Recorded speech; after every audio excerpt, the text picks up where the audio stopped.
Twelfth class pol science का समकालीन विश्व में सुरक्षा चैप्टर, ये फर्स्ट बुक और इसके पीडीएफ नोट्स भी हमारे पास हैं। आइए इस चैप्टर को स्टार्ट करते हैं। सुरक्षा का अर्थ क्या होता है? खतरे से आज़ादी। तो पूरी दुनिया में हमें ये खतरे से आज़ादी वाला पॉइंट्स पढ़ना है। देखिए, मानव की अगर हम बात करें तो उसके अस्तित्व और जीवन को हमेशा से ही खतरा रहता है। चाहे हम अपने दोस्तों के साथ हों, बाहर कहीं घूमने जा रहे हों, घर में बैठे, हर जगह हमें खतरा ही तो है। नेक्स्ट लाइन में इसमें क्या कहता है? जब हम घर से निकलते हैं तो खतरा मंडराने लगता है। अगर आपको यह लगता है कि आप घर पर सुरक्षित हैं तो ये तो हमारी भूल है। ये तो आपको समझ में आ गया होगा। अगर हम घर पे बैठे हैं तो भी तो छत भी तो गिर सकती है, भूकंप भी आ सकता है, तो हर जगह खतरा ही तो है। नेक्स्ट लाइन, ऐसे में हम हर खतरे को खतरा नहीं मानेंगे। अगर हम इतने सारे खतरों को पढ़े तो चैप्टर तो बहुत बड़ा हो जाएगा। तो इसीलिए हम इसमें यह पढ़ेंगे कि कौन से खतरे हमें इसमें पढ़ने हैं। तो देखिए, ऐसे ऐसे में हम उस खतरे को सुरक्षा के लिए खतरा मानेंगे जिससे जीवन के केंद्रीय मूल्यों को खतरा है। जैसे गंभीर खतरे। ये गंभीर खतरे क्या होते हैं? महामारी आ गई, कोरोना वायरस आ गया, भूकंप आ गया, सुनामी आ गई, तो ऐसे बड़े बड़े खतरे। आतंकवाद भी एक बहुत बड़ा खतरा है। नेक्स्ट पेज पर चलते हैं। हम इस चैप्टर में क्या पढ़ने वाले हैं? हम सुरक्षा के बारे में पढ़ने वाले हैं। तो इस चैप्टर में सुरक्षा की अवधारणा को दो पार्ट्स में डिवाइड किया गया है। पहला है पारंपरिक राष्ट्रीय सुरक्षा और दूसरी पारंपरिक सुरक्षा। तो अब हम देखते हैं बाहरी सुरक्षा, ये आता है पारंपरिक में, और इसमें आंतरिक सुरक्षा भी है। तो बाहरी सुरक्षा में आता है जनसंहार और सैन्य हमले। तो जनसंहार होता है लोगों को मारना, सैन्य हमले जैसे इस चित्र में दे रखा है, देखिए सैनिकों के हमले, और अब आया है जनसंहार। तो इन दो पॉइंट से आप समझ गए होंगे। अब हम चलते हैं आंतरिक सुरक्षा पर। अलगाववादी जो देश को अलग करने की फिराक में रहते हैं, इसमें गृह युद्ध भी आ जाएगा। आंतरिक सुरक्षा में भाई गृह युद्ध और अंदर में जो अलगाववादी होते संगठन, उनकी ज़्यादा चलती है। जैसे अमेरिका में गृह युद्ध हुआ था।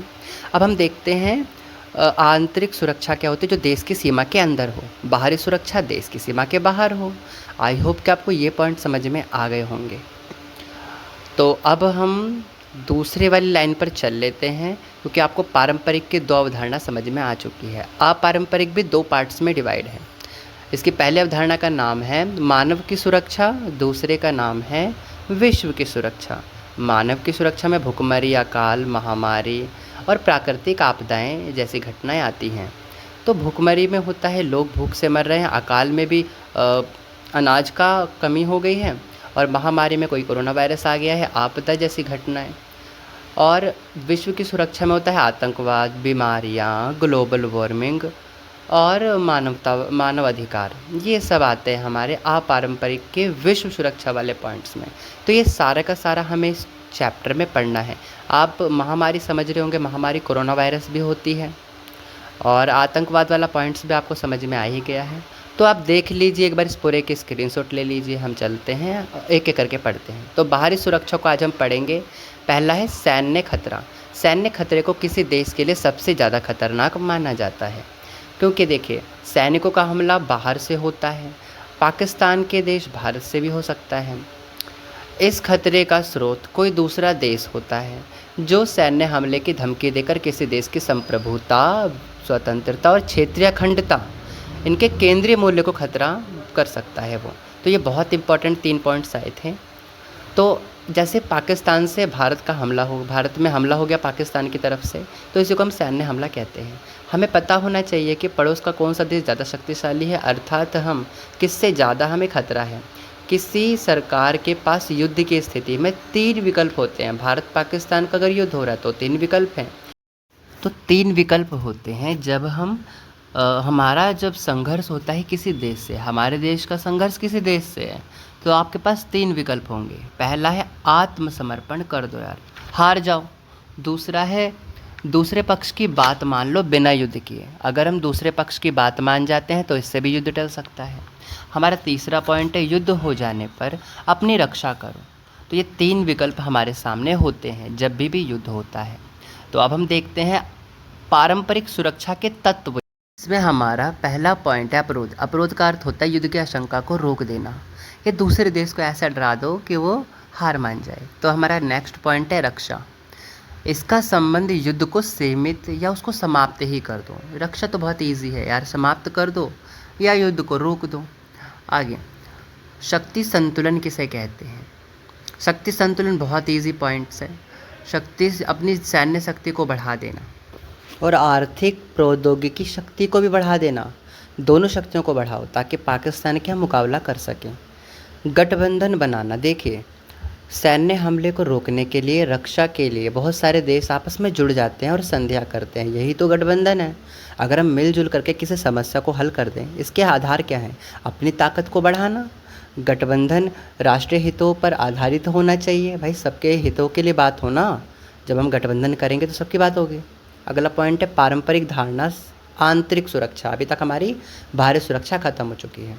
आंतरिक सुरक्षा में क्या है? इसमें ऐसा माना जाता है कि सैन्य खतरे देश की सीमाओं के अंदर होते हैं।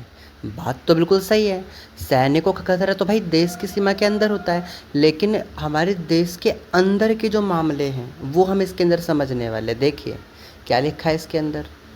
यूरोप के उपनिवेशिक देशों में रहने की चिंता रही है क्योंकि वे देश आज़ादी चाहते थे। 1950 के दशक में फ्रांस को वियतनाम से जूझना पड़ गया। 1950 और 60 के दशक में ब्रिटेन को केन्या से जूझना पड़ गया। तो ये 2 पॉइंट्स आपको याद करने हैं आंतरिक सुरक्षा की अवधारणा में। और अब हमारा एशिया का भी एग्जाम्पल दे रखा है। एशिया और अफ्रीका में 9 स्वतंत्र देश की बात कर रहा है। इन 9 स्वतंत्र देशों में तो सैन्य हमला ही होता रहता है, आंतरिक संघर्ष भी बहुत होता है। आइए अब हम चलते हैं सुरक्षा के पारंपरिक तरीके। इंपॉर्टेंट क्वेश्चन है इसका। फर्स्ट पॉइंट है निरशस्त्रीकरण। इसका उद्देश्य है विशेषकर जनसंहार वाले हथियार, जिसको बहुत व्यक्ति को तड़पा के मारा जाता है, ऐसे हथियारों को समाप्त कर देना। और हमारा दूसरा पॉइंट है हथियारों की होड़ को रोक देना। देखो भाई, तेरे पास ज़्यादा हथियार है कि मेरे देश के पास ज़्यादा हथियार है, ये सब नहीं चलेगा। तो इसके लिए 2 संधियाँ हुई हैं। जैविक हथियार संधि BWC 1972 में हुई थी, याद कर लेना। रासायनिक हथियार संधि CWC ये 1992 में हुई थी। ये दोनों संधियाँ बहुत इंपॉर्टेंट है। सेकंड पॉइंट है हमारा अस्त्र नियंत्रण।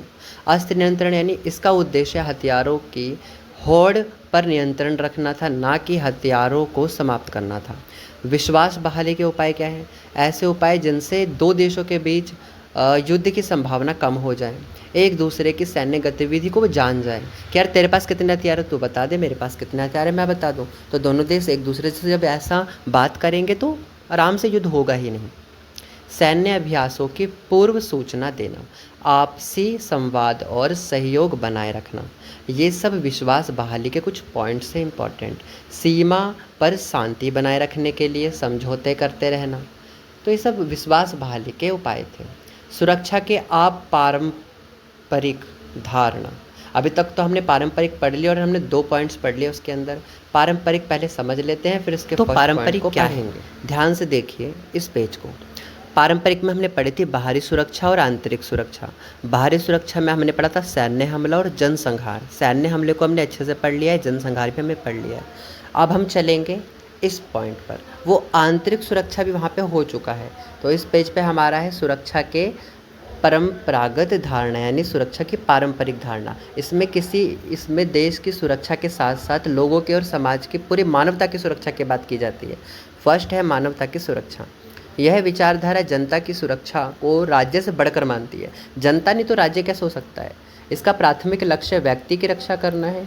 इसमें समस्याओं की और व्यक्तियों को खून खराबे से बचाना है। उदाहरण के लिए वैश्विक ताप वृद्धि से अगर समुद्री तल 2 मीटर ऊंचा उठता है तो पूरा बांग्लादेश का 20% हिस्सा पानी में डूब जाएगा। लगभग पूरा मालदीव सागर में समा जाएगा। 50% आबादी को खतरा हो सकता है, 50% लोग मर सकते हैं। क्योटो प्रोटोकॉल भी एक प्रकार की संधि थी जो 1997 में हुई थी। 160 देशों ने इस पर साइन किया था कि भाई यहाँ हम ग्लोबल वार्मिंग वाली गैसों को कम कर देंगे, लेकिन ऐसा तो नहीं हो पाया है। ये तो असफल रही है संधि, इसलिए क्योटो प्रोटोकॉल भी हमने समझ लिया है। चलते हैं अब नेक्स्ट पेज पर।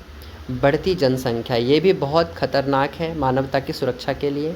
विश्व की जनसंख्या लगभग 800 करोड़ है और 21वीं शताब्दी के मध्य तक 1000 करोड़ ये पहुंच जाएगी, अनुमान लगाया जाता है। विश्व की कुल जनसंख्या वृद्धि का 50% सिर्फ 6 देशों में है। भारत, चीन, नाइजीरिया, पाकिस्तान, इंडोनेशिया, बांग्लादेश, यहीं पर ही हमारे पूरे 50% के लोग तो कम से कम रहते हैं।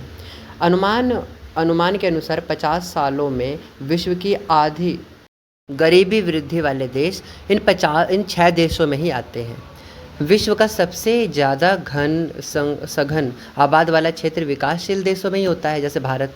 दूसरी जो गरीबी होती है वो भी यहीं पाई जाती है। Next page. तो अब हम देखते हैं इस चैप्टर का सबसे इम्पॉर्टेंट क्वेश्चन जो पक्का पेपर में आता है, खतरे के नए स्रोत। तो नए स्रोत कौन कौन से जहाँ से हमारे देश को खतरा होता है? आतंकवाद का राजनीतिक रूप से प्रेरित खतरा, जो नागरिकों को जानबूझकर मारते हैं। इनका उद्देश्य होता है कि भाई सरकार को डरा धमका के झुका देना। 11 सितंबर 2001 की घटना है। अमेरिका के 2 सबसे बड़ी बिल्डिंग थी, वर्ल्ड ट्रेड सेंटर, उस पर हमला किया गया था आतंकवादियों के द्वारा। हमारा दूसरा पेज, सेकंड पॉइंट, मानव अधिकारों का हनन। ये भी हमारे खतरे के नए स्रोत में आता है। 1990 के दशक के कुछ घटनाओं जैसे रवांडा में जनसंहार, लोगों को मारा गया था। कुवैत ने इराक पर हमला कर दिया था। पूर्वी तिमोर इंडोनेशिया सेना हमला से मानव अधिकारों का हनन हुआ। इसे लेकर बहुत बहस चली। यूएनओ को मानवाधिकार के हनन रोकने के लिए हस्तक्षेप करने को भी कहा गया और कार्रवाई भी की गई। तो मानवाधिकार जो है वो कितने कितने रूप से प्रभावित हुआ है, हमने ये भी देख लिया। अब देखते हैं ये 3 श्रेणियाँ कौन कौन सी हैं। पहली, राजनीतिक अधिकार, बोलने और सभा किया जाए। देखो भाई, ये मानव अधिकार है। दूसरा है आर्थिक और सामाजिक अधिकार, आर्थिक, धन और सामाजिक, समाज में रहने की भी आज़ादी हमें है। उपनिवेशित या अल्पसंख्यकों का अधिकार, अल्पसंख्यकों का भी तो अधिकार होता है, कम संख्या में जो लोग हैं। नेक्स्ट पॉइंट है हमारा तीसरा, ये तो हमने पीछे भी पढ़ा था, मानव अधिकार। अब है वैश्विक गरीबी व असमानता। प्रति व्यक्ति आय व जनसंख्या वृद्धि विश्व में आय में समानता लाती है। अमीर देश और अमीर हो रहे हैं और गरीब देश और गरीब हो रहे हैं। उत्तरी गोलार्ध में जो देश आते हैं वो अमीर माने जाते हैं और दक्षिणी गोलार्ध में जो देश आते हैं वो गरीब माने जाते हैं। क्योंकि जैसे आप अफ्रीका का एग्जाम्पल लीजिए, सशस्त्र संघर्ष वहाँ पे चलता रहता है, मरुस्थल भी है। यह दुनिया का सबसे गरीब इलाका है। दक्षिणी गोलार्ध के लोग गरीबी के कारण उत्तर की ओर प्रवास कर रहे हैं। लास्ट की लाइन है, उत्तर की ओर प्रवास कर रहे हैं, क्योंकि वहाँ पे ज़्यादा अमीर हो जाते हैं, ऐसा उनको माना जाता है। अब हमारा है अप्रवासी, शरणार्थी और आंतरिक रूप से विस्थापन। देखिए, अप्रवासी कौन होता है? जो एक देश को छोड़ के जाता है। शरणार्थी, युद्ध आ गई, आपदा आ गई तो उस देश को छोड़ने पर मजबूर हो जाता है और दूसरे देश में जाकर शरण लेता है, तो उस देश के लिए जहाँ पे गया वहाँ पे वो शरणार्थी बनकर गया है। आंतरिक रूप से विस्थापन यानी एक देश के भीतर ही वो एक राज्य को छोड़ के दूसरे राज्य में जा चुका है। यह आंतरिक रूप से विस्थापन भी पॉइंट हमारा हो गया। लास्ट पॉइंट है महामारी। ये आवागमन, व्यापार, पर्यटन, भाई इन सबसे तेज़ी से फैलता है, जैसे बर्ड्स फ्लू और सार्स। अफ्रीका के देशों के लिए एड्स की उपचार की कीमत देखते उसको आकाश कुसुम कह दिया गया है। आकाश कुसुम कह दिया गया है, आकाश से बरसने वाली एक महामारी।